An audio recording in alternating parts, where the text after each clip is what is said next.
Hey, I'm JRLA. Welcome back to another episode of the Level Up Business Podcast, where we help B2B entrepreneurs level up their mind, marketing, and sales so that you can level up your business and your life. Now, in this episode, we are going to explore how you can develop a proven system to build trust, to drive sales, and most importantly, become the market leader in your industry. But first, I'd like to invite you to get a copy of my book, Banking on Change. It is the leader's guide to achieving exponential growth in the age of AI. Text me now, 832-240-1922, and I will text you back a copy so that you can level up your mind, marketing, and sales. Joining me for today's conversation is my friend Marcus Sheridan. Marcus is a master storyteller. He's a marketing visionary, and he's the author of the game-changing book, They Ask You Answer. And now Marcus has a new book, Endless Customers, that I look forward to sharing with you today. Welcome to the show, Marcus. It is good to share time with you again. Good to see you, man. Been too long, brother. It has been too long, and so much has changed. It's like every time that we talk, something has changed. And probably we should talk more as fast as things are changing now. Yeah, and I think this is one of those times, though, where there's been such a change and folks are seeing that sales and marketing is getting harder, but yet they don't quite understand why it's happening. I was with a group of attorneys yesterday, and they were saying to me, I am spending, so much on Google Ads, and it's just not working like it used to. And, my whole point to them was, listen here, brother, you better not build your house on Google, period. Google search, Google Ads, none of it. It doesn't mean that you can't do it and pay attention to it. But I'm telling you, in 5 years, that is not the place where you want to be fully invested. Otherwise, there's a very good chance you're going to be left behind. And of course, this has a lot to do with AI, but there's just dramatic shifts, and buyers are getting more impatient. They're more patient than they've ever been. They want more control than they've ever had, right? And so there's just a lot happening now, and companies cannot be in this place of, well, we're going to do it the way it's always been done, because you, at that point, are going to be in big trouble. That idea of change and the speed, something that I unpacked in Banking on Change. And I went through 1994 to 2024 when we published the book. And even now, it's still very practical. And I think how quickly we forget things have changed. And what has changed is obviously the technological landscape, which has changed the competitive landscape. But what I was most interested in, and am still interested in as a digital anthropologist, is the buying behavior. And what changes that is the beliefs that people have. And I want to roll this back, because you're talking about the challenges, why it's hard. Let's get into this even deeper. When it comes to companies acquiring new customers, it feels harder than ever before. Why is that? Yeah, there is a lot that is going on, a lot of headwinds that people are seeing. Let's just take the first one we just said. Google's less effective today than it was just a couple years ago, and it's going to be even less effective in a couple years, all right? Then when you let me pause you though. For those watching and listening, we think about this every day. Why is that? Well, because if you're listening to this right now, there's a pretty decent chance that you've probably used AI some, and AI is starting to give you more answers than you've ever received before. It's wild. If you just look at Google search result pages, right? You might scroll down 3 times, literally like 3 times before you get to the first main result. Why?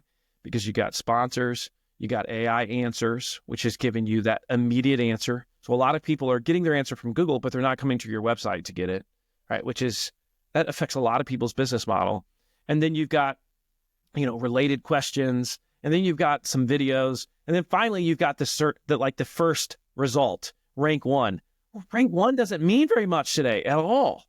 And so a lot of people have had a hard time with that. And if you're getting more and more answers from AI, let's say, 5 years from now, today, 5% of people get their answers from, let's call it ChatGPT. But let's say hypothetically that in 5 years, 50 or 75% get their answers from a ChatGPT or just like direct answer platform that is, of course, using AI. Well, where does that leave Google? I can tell you this, if you're right now getting the majority of your leads from Google Ads, that same campaign you're running in 5 years going to be dramatically less effective. We're talking 50, 75, 85% losses in terms of the results that you're getting. And people are already seeing this. And so that's like a really big part of it. Also, you're seeing major trends like in terms of agencies too. Like, more companies are leaving agencies than we've ever seen in the history of the world. So, for example, in 2021, the stat was 33% of companies were considering leaving their marketing agency within 6 months. And then by 2022, it moved to 38%. By 2023, it moved to 55%. And so what's happening here? Well, the traditional do-it-for-you model that agencies were following for years, that's producing way less results.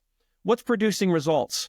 People bringing that sales and marketing much more in-house, because the future really is built on the creators. The creators are the ones that have a known and trusted brand.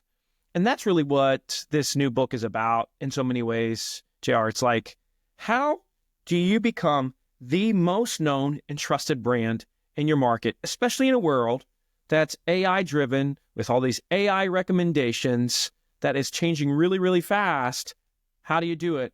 Well, you got to build a known and trusted brand, because one other thing I want to say about this, platforms come and go. Facebook probably doesn't exist in 20 years. Google probably doesn't exist in 20 years. But you can be rest assured that trust is going to be fundamental to your business in 20 years, regardless of what industry you're in. That's got to be your guiding light.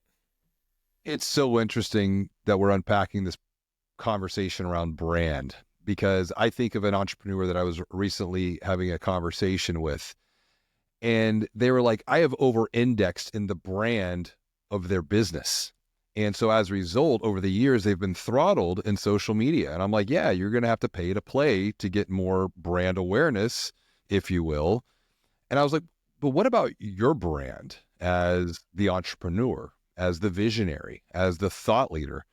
They're like, well, I haven't really given that much consideration. And so as the tide continues to shift, it's almost like what is old is new again, except the mediums in which we're communicating brand and brand awareness and building that is going to continue to shift. My question though is, what do we do? What does an entrepreneurial leader do when it comes to these shifts, these changes? Because it can feel confusing and complex. Yeah. So in the book, we really drive home 4 what we call pillars of a known and trusted brand. All right. And so if you're saying to yourself, okay, I do want to be known, I do want to be trusted, what am I going to have to do? Well, you can't do it like everybody else. And specifically, here's the 4 things that you got to do. And we can break each one down because there's a lot of like little, interweaving elements to this. But number 1, you got to be willing to say online what others in your space are not willing to say. If I asked you, as you're listening to this right now, what are you saying online that literally your competitors, they don't talk about? If you can't say anything, that's a problem. So you got to be willing to say what others aren't willing to say. Talk about what others aren't willing to talk about. That's number 1. Number 2, you got to be willing to show with video what others in your space are not willing to show. You got to start to think like a media company, act like a media company, and get really dang serious about video. I've been saying this for years, but it's more important than it's ever been. And as Google goes down in its impact, YouTube is going to go up, and video in general is going to go up in its impact in terms of you becoming known. That's number 2. Show what others aren't willing to show online. Number 3, you got to be willing to sell in a way that others aren't willing to sell. And a lot of companies, JR, they think they're like good at selling differently. But when you really get into the nuts and bolts, most companies sell just like their peer. So you can't be like everybody else in terms of the way you sell. So we can talk about that. And then finally, number 4, you got to be more human online than others are willing to be. There's got to be a face, to your point, a face behind the brand.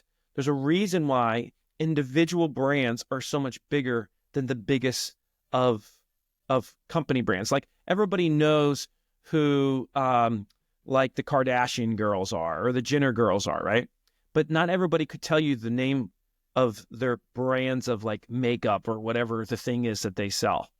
And so that's the difference between a personal brand and then the company brand. And so to what you just said a few minutes ago, JR, folks have to start realizing if my business is going to be successful, I too personally have to build a known brand. Well, let's roll each one of these pillars back. And I like the framework that we can build off. It's a good foundation. Let's go back to saying what others aren't willing to say. And I'll be the first one to admit it's taken me a while to get my voice and to start speaking up, and being more bold, more courageous. What have you done over the years to find that voice for yourself, to be able for you yourself to say what others aren't willing to say? How have you done that? Yeah, well, the easiest way to do it, and I talked about it a lot, and they asked you answer, and this remains just as true to this day, which is there's certain subjects that every buyer, every potential customer wants to learn about when they're researching online, but most companies don't want to talk about these things. And so it creates this paradox of wants. All right, we call these in the book the Big Five, and here's the Big Five. As buyers, consumers, we want to know, how much is it? We want to get a sense for pricing, and we want to get a sense for pricing early on. So there's a lot we could talk about with that. As buyers, consumers, number two, we want to know what are the problems or the negatives with it, like those fears that we have, what could go wrong. So that's number two. So we got costs, we got problems. Number three, we got comparisons. People love to compare stuff online, product versus product, company versus company, brand versus brand. So they love to compare online. Most companies won't compare anything online. They're very lazy like that or afraid. Number four, reviews. We love reviews.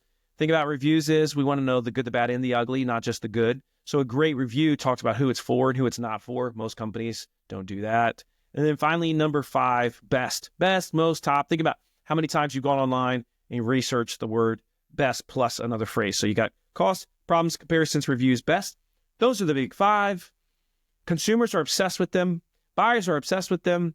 Businesses don't generally want to talk about them, and it creates a major paradox of wants. And can I give you a specific example of this, JR? It's like just yesterday, I posted this on LinkedIn today. One of my teammates sends me a message from this SaaS company, right? From a SaaS company. This is a very known brand, okay? And I can tell you that she said, I just want to get a sense for the pricing. The sales rep says, sorry, I don't have that information. You have to do a demo. And she's just like, I don't want to get on a call yet. And so there's this really wild stat that says 75% of all buyers, this from Gartner, would prefer to have a seller-free sales experience. So what this means basically is we don't hate salespeople, JR. We just don't want to talk to them until we are ready, until we feel like we're not going to make a mistake. All right, that's when we're ready to talk to someone. And so did she end up having this demo with this company? No, she just got pissed and she left. And what's wild is this company is still believing that it's the year 1995 and that people want to buy like this. Every single person, when they start the buyer's journey, and trust me, it's a buyer's journey, not a sales process anymore. It's a buyer's freaking journey. When you start the buyer's journey, the first question you have when you know you have a problem and need, and you need a solution to it, you're like, roughly, what's this going to cost me? It's like the first question. You don't need to know exacts, but what you need is a sense. This is why it's a unique guidepost.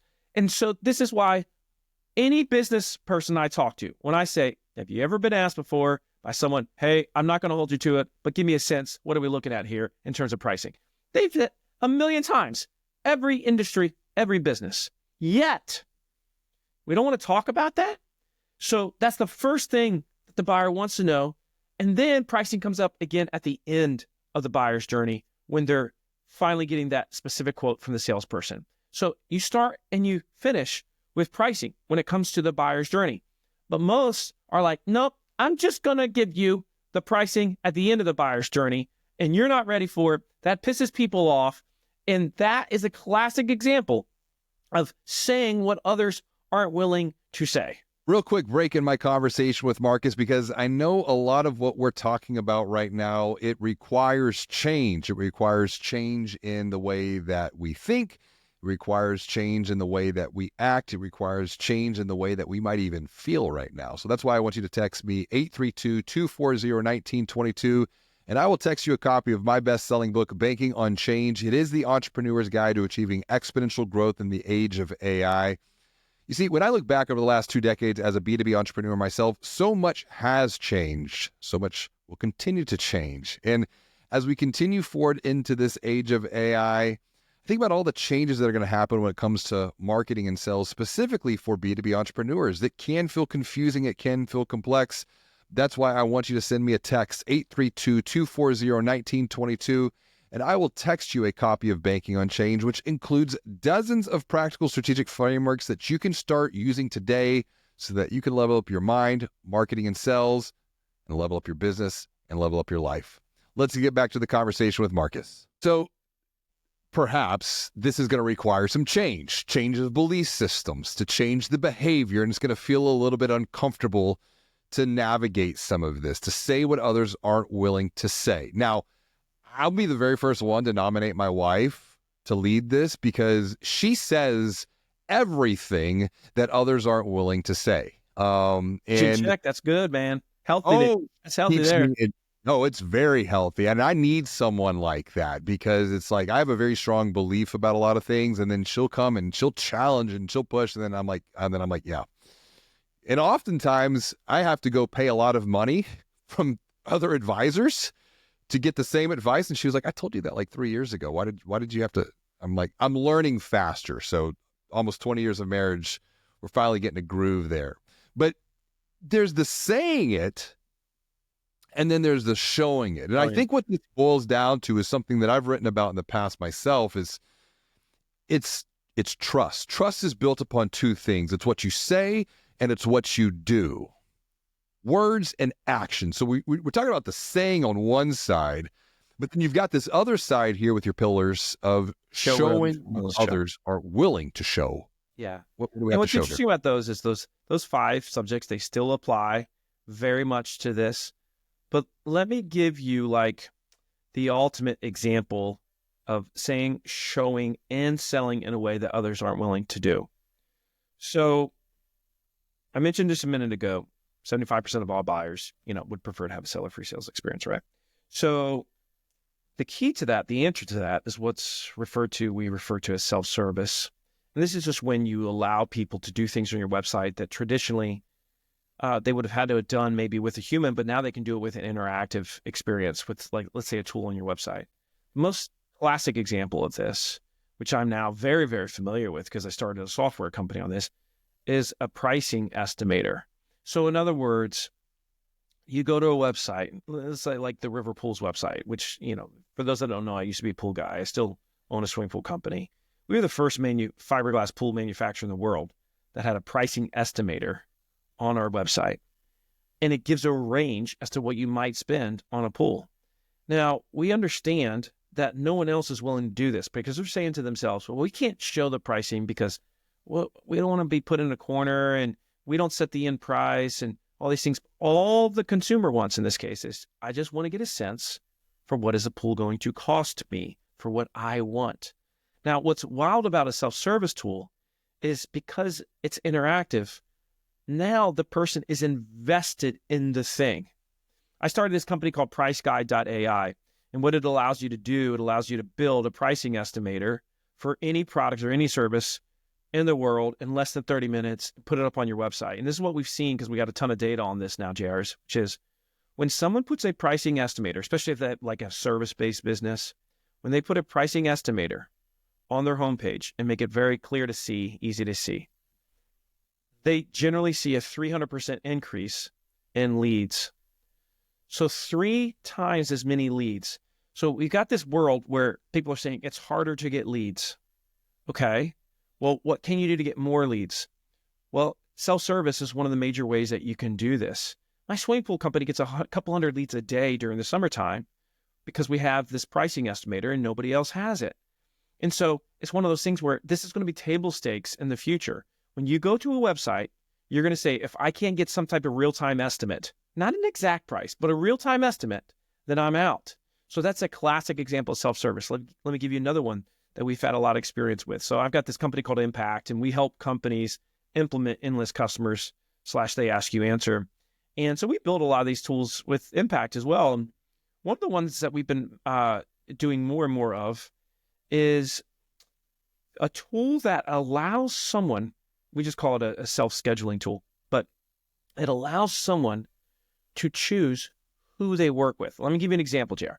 Let's say you want to sell your home and you go to a real estate's website, a realtor's website, and there's like 10 real estate agents that you can work with. But on that page, you see their image, each one of the agents. You see a video about them. You can read their bio.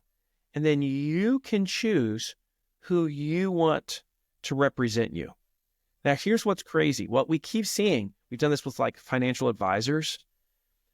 When someone offers a choice of who you want to work with from let's call it a sales perspective, closing rates double every single time. And it's because the person is now invested in the salesperson that keyword they chose. That's self-service. You're going to see this as common in the future, but it's unimaginable right now. I was talking to these attorneys yesterday. It was personal injury attorneys in Miami, Florida. And I said, you here could do two things very easily. Number one, you could create a tool on your site that allows people to get an estimate for how much would their case, their settlement be worth. And nobody had ever done it. Nobody does it. But yet they get asked, one of the first questions is, what's my case worth? They could easily have that as a conversion tool on their website. And they were like, geez, that's crazy. That's wild. I don't know if we could do that. Of course you could do it. Question is, do you have the courage to do it? The guts to do it? So that's an example. Could you allow them to choose which attorney they work with in your firm? The answer is yes. Question is, are you going to do it? But these things are coming. And again, you want to be the one to set the conditions, to set the rules, because what you don't want to be is the laggard that is following everybody else's rules that you've now been given. Yep. Well, that comes back to being a market leader. And your point on courage reminds me of blue ocean strategy. Let's get out of the bloodied waters of competition. Let's go out and create some blue oceans. I mean, even your point on the pricing calculator and how this is selling in ways others aren't willing to sell. My wife last night, she's, looking to plan a spring break gathering for all the 14 grandkids. It's something that her mom and dad have done for years for all the grandkids. And this year they were thinking backyard hibachi. We met someone at another entrepreneurial event, another entrepreneur who has a backyard hibachi, rockstarhibachi.com. So we went to rockstarhibachi.com. We go on in the navigation calculator. I go, let's go there. Let's just see how much this is going to cost before anything. That's right. That's it. So that was step number one. So we priced everything out. Okay. We're in the game. Now you know. Step two, though, and I think this is important when it comes to sell in ways others aren't willing to sell. And I know this is big for you. Response. Even Jay Bear and I have talked about this. It's like the response to following up with a lead or a prospect, 5 minutes or less. And that's rule. exactly what happened. And it was 9:30 at night.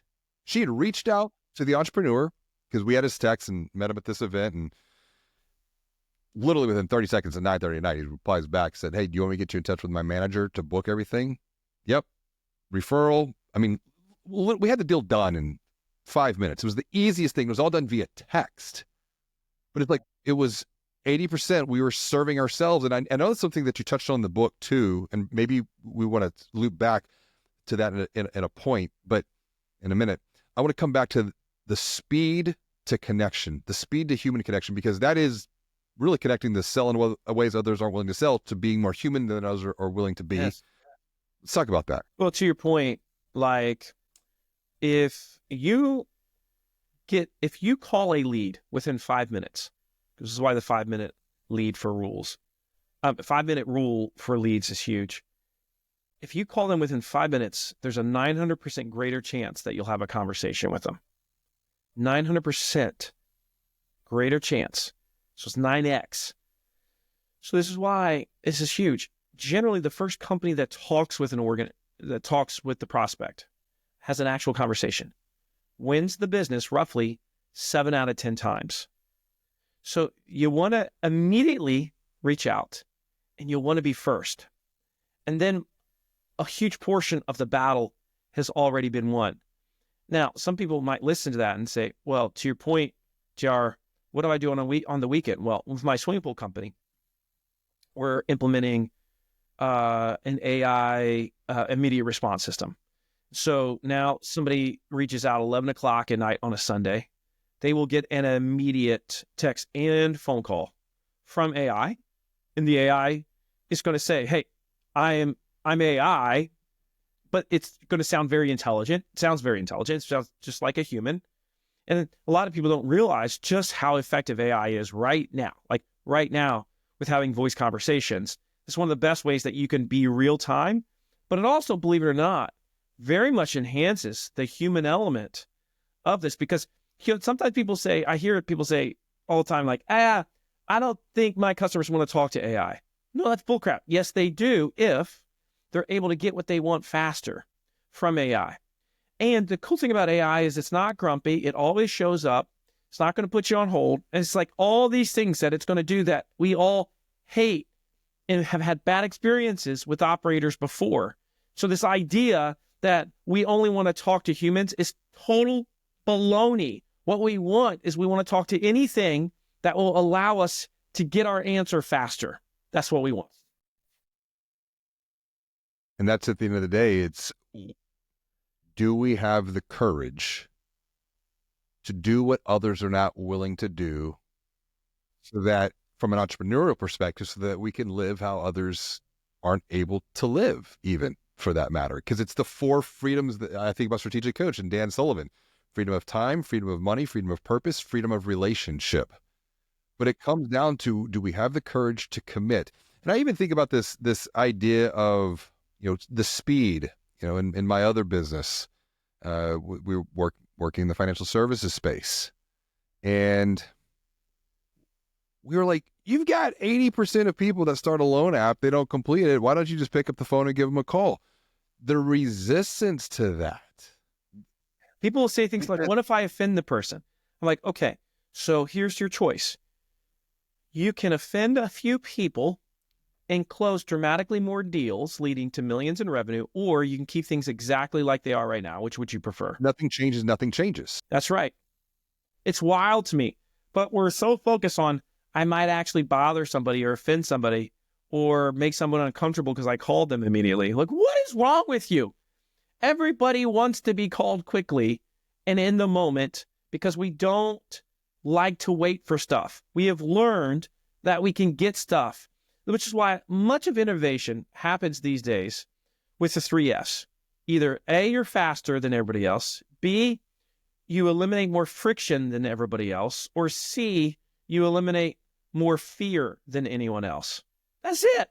Faster, friction-free, and fear. And if you can build a sales process around that, dude, let me tell you what, you're selling very differently than others are willing to sell. It's interesting the role that mindset plays in endless customers, getting endless customers. What's the number one mindset that you believe entrepreneurs need, B2B entrepreneurs for that matter, need to integrate these 4 pillars? This one might surprise you to a degree, JR, but the mindset has to be today is, I am a media company. I have to show the thing. And if you approach everything like we're a media company, it changes. It's like I told these attorneys yesterday, it's like, you're a media company that happens to be a personal injury attorney. I'm a media company that happens to have a pool company. I'm a media company that happens to speak full time, right? So, but I, like Marcus Sheridan, is a media company. It's a brand. And so if I'm thinking about that, I'm like, well, how do I show this thing, which is essentially my value, and the thing that I'm bringing to the world? How do I show it better then everyone else is showing that. And this is why most companies that are of any size at all at this point should have some type of like full-time videographer on staff or something of that nature, which allows you, again, to show it better than anyone else is showing it. And now you become, you're out there so much that the people feel like they know you, they've heard your voice, they've seen your face. And because of that, they trust you. We buy from those we know, like, and trust. That's how you can be more human than others in your space are willing to be. But you got to think like a media company. What? Okay. And I'm tracking, I'm following. I believe the same thing. What's then the alternative side of that? What are the self-limiting beliefs that would hold Great one question. back from committing to that? The number one self-limiting belief that I see all over the world, doesn't change on a country or culture, is, yeah, that might have worked for you, Marcus, but my situation is different. My buyer's different. My product's different. My industry's different. And reality is it's not. I hate to break it to you, but you're not special. Your industry is definitely not a snowflake. And it's rooted in the same psychology as every industry in the world, which goes back to trust. And this is why you've got to do whatever it takes to become a known and trusted brand. Because when the stuff hits the fan and Google doesn't exist and these platforms are changing and you're like, what in the world is going on? You better have a brand that is known in your market. And the way you're going to do that is by talking about, it's by showing, and it's by selling, and it's by being more human than anybody else in your space is willing to be. And you add to that, and by implementing these 4 pillars, you eliminate the fear, you remove the friction, and you increase the speed by making it even faster. Marcus, if there's one thing that someone can do right now to begin their journey to endless customers, what would be the one thing that they can apply today? Something small that they can create some movement and momentum around. Yeah, I just go to AI and say to ChatGPT, hey, this is my industry. What is every single question that somebody would ask around money, cost, or price? And how would they state it? And then I want you to look at that list you get and make sure you get at least 20 and say, how many of these have I addressed well online? The answer is probably going to be 0 to almost none. Start there, and you'll immediately start to become that thought leader, that trusted advisor in your market. That's super simple. You've Dude. removed the friction. You've eliminated the fear. You made it fast that someone can do and take action. How can someone also take action to connect with you, to get the book, to continue to level up and learn themselves? Yeah, I appreciate that, Jer. So go to endlesscustomers.com, y'all. This is where you can pre-order the book and you get a bunch of goodies with that. So make sure you do that. Connect with me on LinkedIn because that's where I put most of my best stuff and I'm awesome over there. Message me on LinkedIn anytime. So endlesscustomers.com, folks. Get the book, connect with Marcus, and then also send me a text too, 832-240-1922. Get Marcus's book. I'll give you a copy of Banking on Change. You put those together, you'll get endless customers for sure.